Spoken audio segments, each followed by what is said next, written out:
Hi guys! Ngayon po ay gagawa tayo ng pichi-pichi. Ito yung ating mga sangkap, grated cassava, water, sugar, keso, vanilla, at lye water. Meron din tayong oil na ipapahid natin sa ating molder para hindi dumikit ang ating pichi-pichi. Para sa ating packaging, meron tayong aluminum foil, bilao, at cling wrap.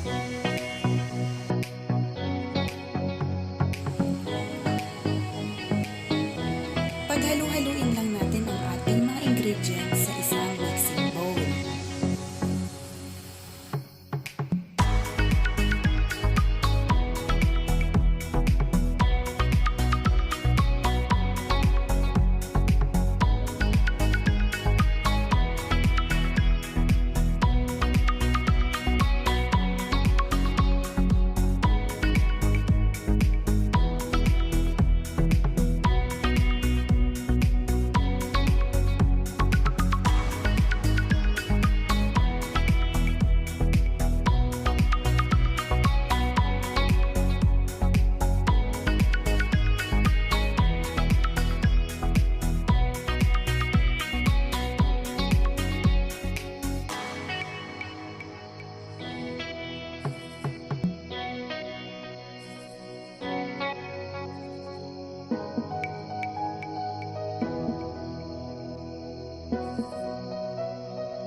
Guys, naglagay po ako ng yellow food color.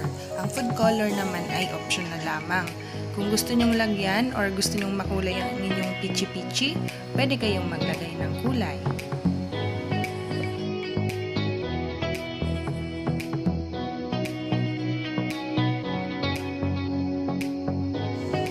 Ito yung mga molder na nilagyan ko ng oil or pinahiran ko ng oil.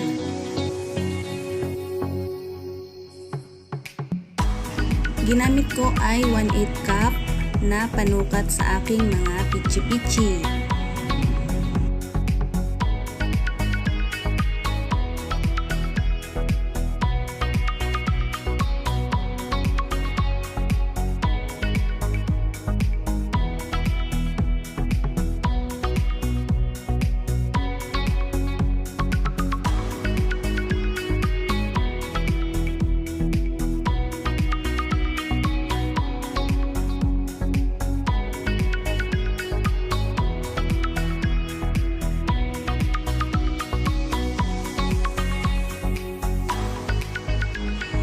Isalansan na natin ang ating mga pichi-pichi sa ating steamer.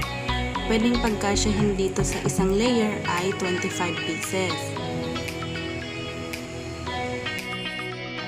Ang sukat ng aking molder ay large molder.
Palamigin lang natin ang ating pichi-pichi bago natin lagyan ng toppings.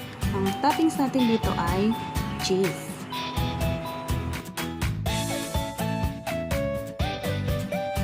At ito na nga guys ang ating finished product. Pwede na nating i-deliver. Bye! Thank you for watching!